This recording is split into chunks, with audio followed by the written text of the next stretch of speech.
Okay, in this video, I want to tell everybody my next project. It's going to be removing popcorn ceiling. And I'm just at the preparation stage here. I've removed a light.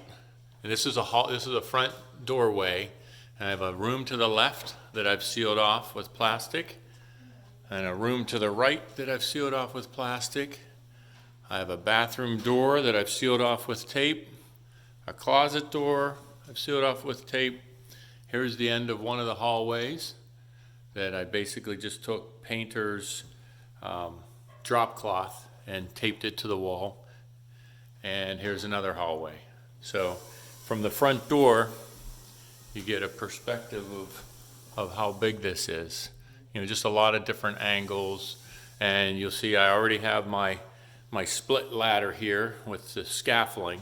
That'll put me up really close to the popcorn ceiling wall so that I can scrape it off.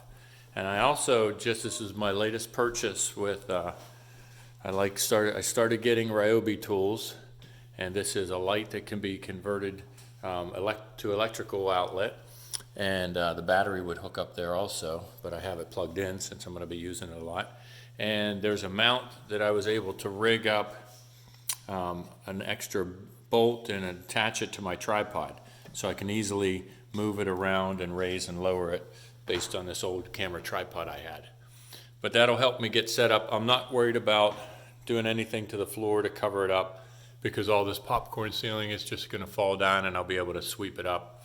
I do have the vents probably won't be active because of the temperature we have right now, but I take them off and I put cellophane on them, saran wrap, so that no air can get in. And the popcorn ceiling isn't the worst. I'll show you on the next segment how easy that's going to be to come off. The worst is going to be what you're left with, and then having to do some repairs because of the drywall. So we'll have to go through and cover spots, or you can see there's a spot right here where you can see the line. I'm going to have to use my drywall skills and put maybe some new tape over that, some more drywall compound, and I'll have to sand that. That's what's going to be the messy part, and that's the reason for these barriers, is so all that drywall dust doesn't get through the rest of the house. And this is about one roll of tape and, I don't know, probably 10, 20, about 30 feet of drop cloth. It's about 9 feet in height. So the next video, I'll get started and show you what I need to do to start removing drywall. Okay, now you can see I'm up on the scaffolding. I used a regular step ladder to get up to this platform level because it's at the top height here. It's probably about 4.5 feet. And I'm pretty even with the ceiling now. So the tools I'm going to use to take off the popcorn ceiling is pretty basic. You know, it's a 12-inch drywall knife, a 6-inch drywall knife, and here's the real star of the show. It's just a pressurized water bottle that you can pump to get the pressure. And first thing you're going to do is just squirt the ceiling with a nice fine mist of water, enough area that you can do. And you're going to let that sit for about 5 minutes and scrape it off. I don't know if you can see a little bit of a shine there where the water is. You don't want to get it too saturated because it will soak through. You're going to let that sit there, and then I'll show you how easy it comes off. Okay, so now it's been a few minutes. You see I'm close to the ceiling. My head almost hits. If I tiptoe, it'll hit. And you want to just dig in a little bit, apply some pressure, and you'll start to see that'll just come off in a sheet. And you can see here I got a nice little start there. And then once you get it started, you just keep applying pressure to scrape that off.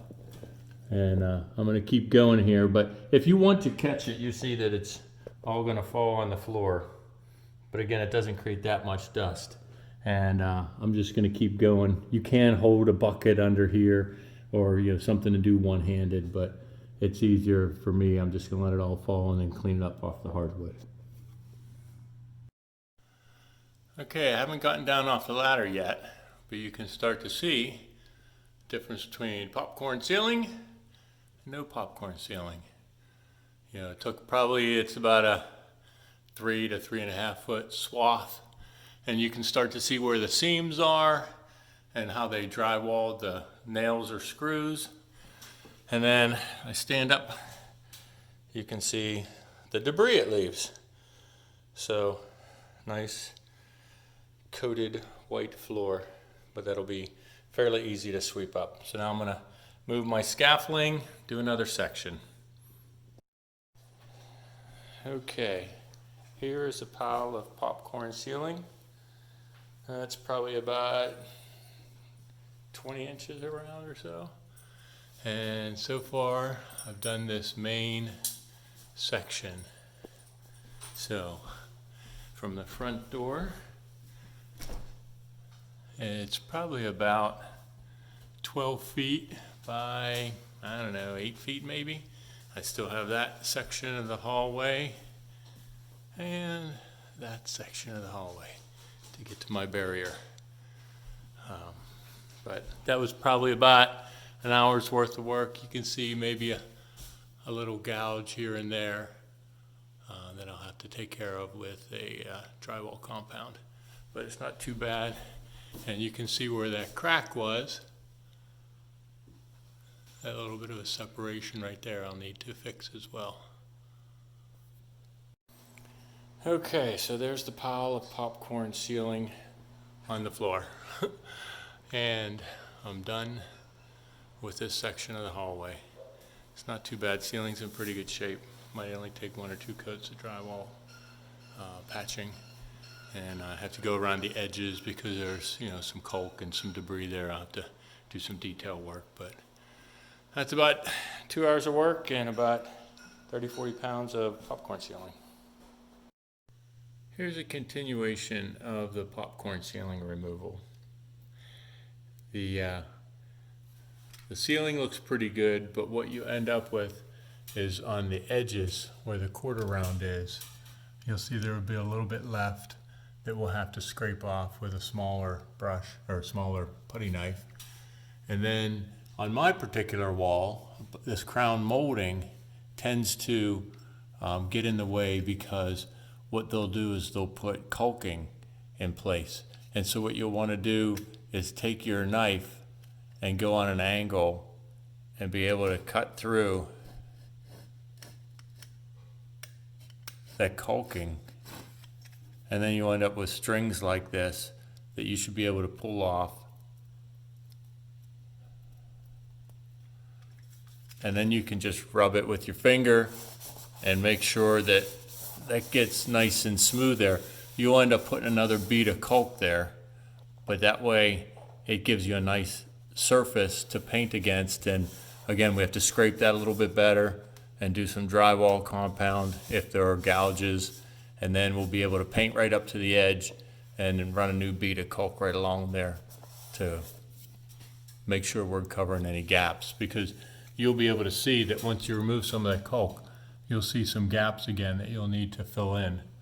But if you leave it, you'll have a hard time painting. So it's better just to cut all around the perimeter and make sure that you've got that done. And then the one thing that you'll notice on the seams, that one crack I showed a while ago, you'll see that there's a spot there that I pulled the paper tape on, and I'll need to put some fiberglass tape. You'll see there's the tape down there that I pulled off. That's all the debris from today going around the perimeter. And then I'll show how I'm going to put a piece of fiberglass tape and some drywall compound over that, fix up some of these gouges where sometimes you'll see a screw hole and little divots here, like that's from a screw hole. There's a screw hole right there, and you can't see them, but again, I'll show you a trick later on about. There's my wife Snapchatting me taking a video to show you all. And I'll go through some of the drywall compound fixes that I need to make. Okay, now I'm over here where the seam is in the ceiling. that we saw crack.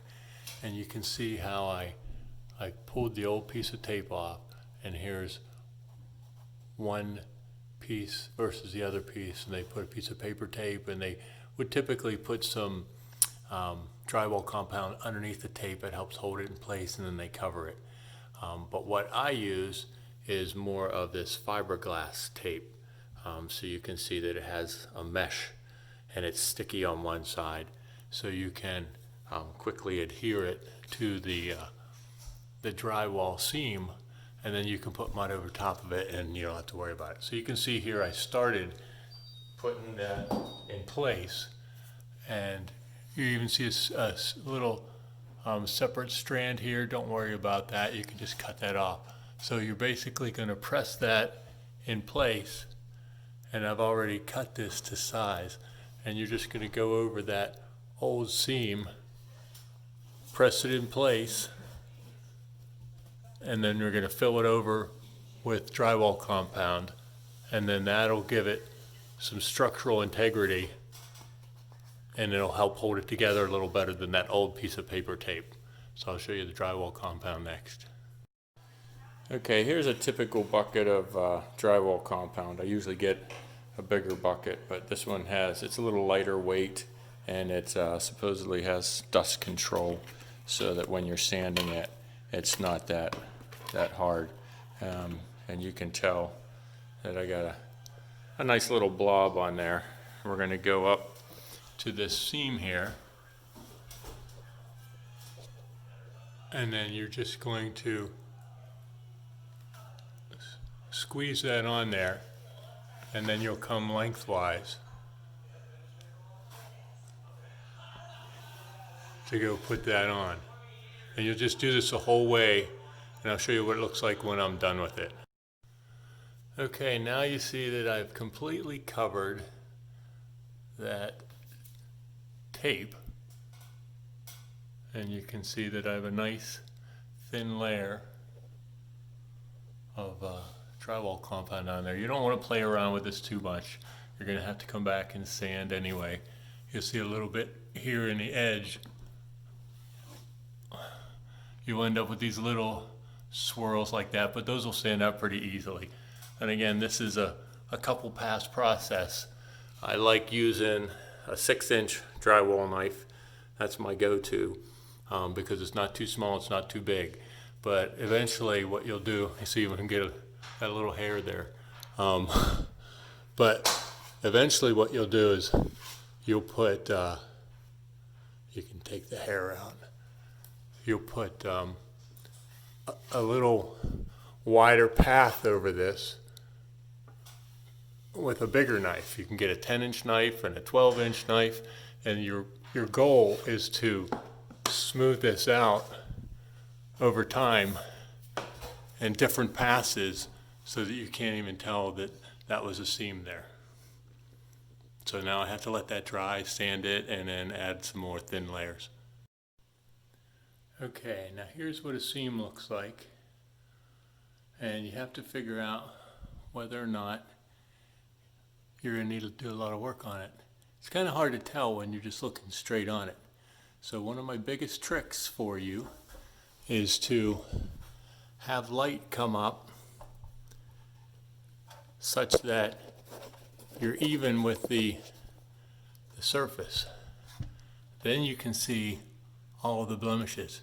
If you're right on it, you tend to lose that.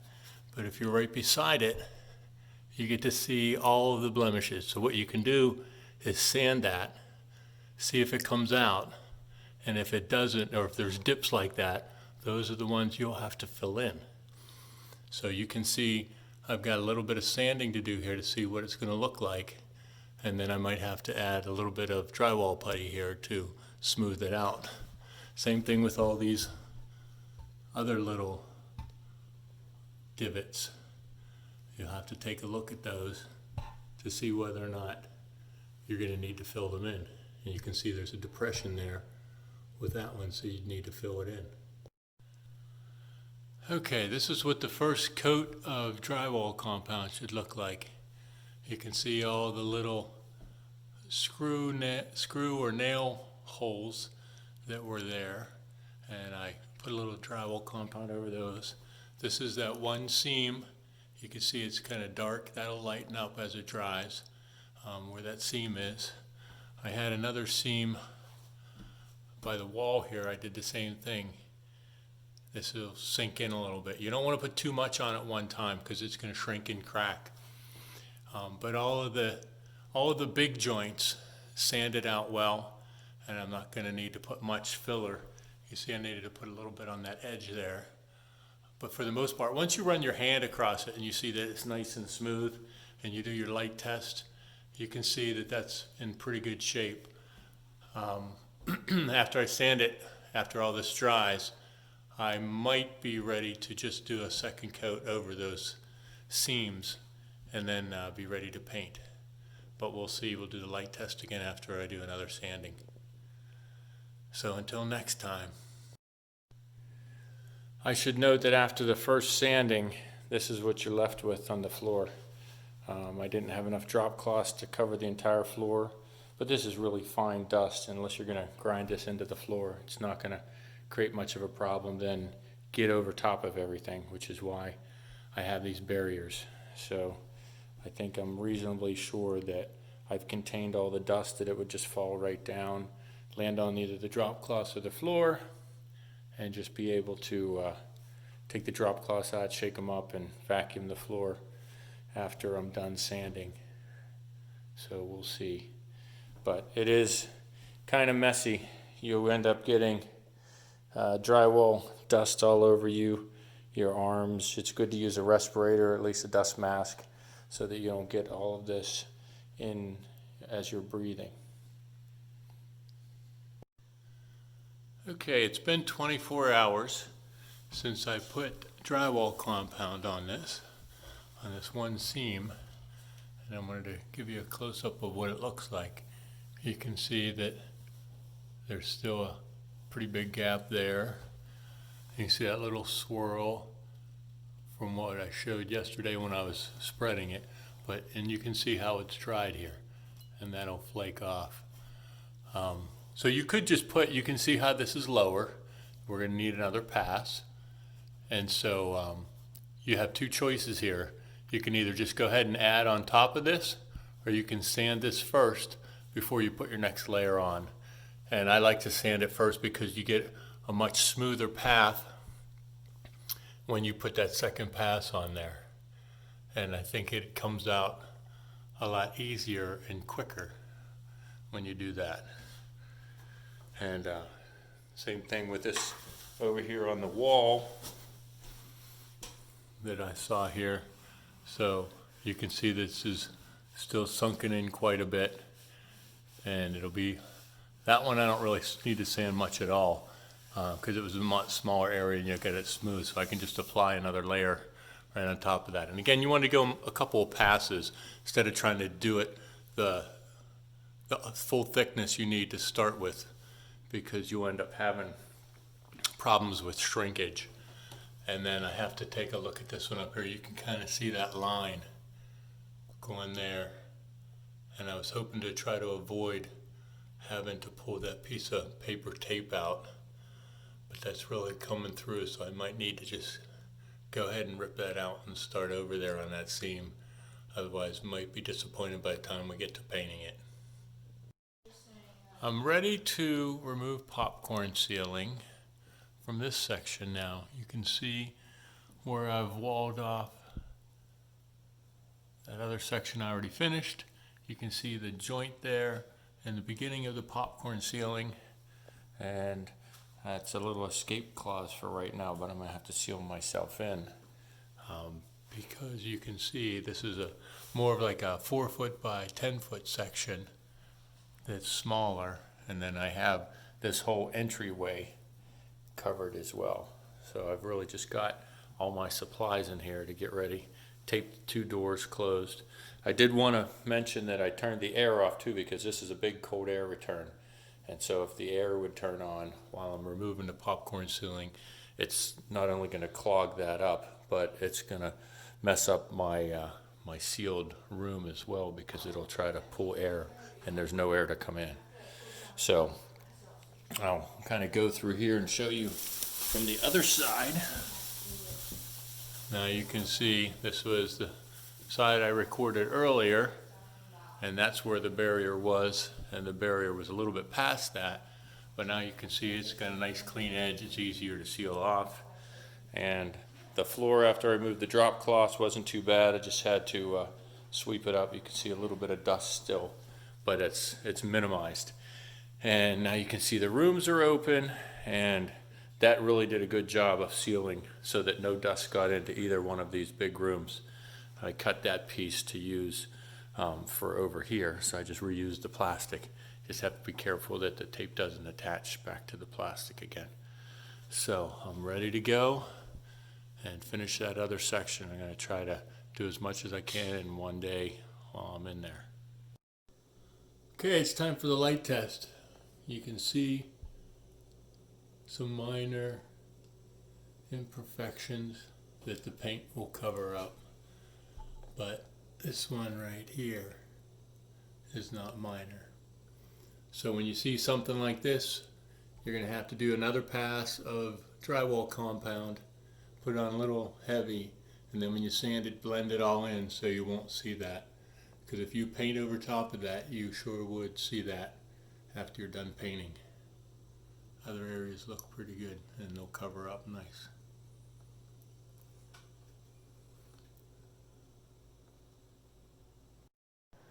Alright, this is the tail end of the popcorn ceiling removal. You see I have some paint set up here, and I've gotten all of the drywall nice and smooth, and now it's time to paint. So what I'm doing is, you see the first half here that I've taken, this is just Kilts. It's a nice sealer primer, and since we have just basic drywall and drywall compound seams, it's going to soak up a lot of paint. So the first thing to do is take some of that paint and go over your nail coverings and your seams.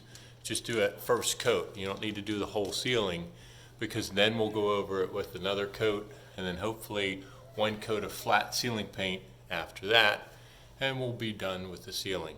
You see my setup, I have a tripod with a light on it to give me enough light to see. And in this case, the crown molding, I don't really care if I get some sealer or primer or even ceiling paint on it, as long as it's smooth, because I'll come and do a semi-gloss over that afterwards. So I always start from the top down, do the ceiling, then do the walls, and then I can come back and do the trim after I tape off the walls. So it's time to paint the ceiling. Okay, so here's a final video of what the ceiling looks like after all the popcorn ceiling's removed and the walls are freshly painted. Have a semi-gloss on the trim to make that flat white pop, and nice smooth ceiling for the most part. Here's still a little bit you can see every once in a while with a seam, but I'm gonna live with it. The only other option would be to continue to throw some more drywall up there and make it perfect, but no house is perfect, right? But it turned out nice.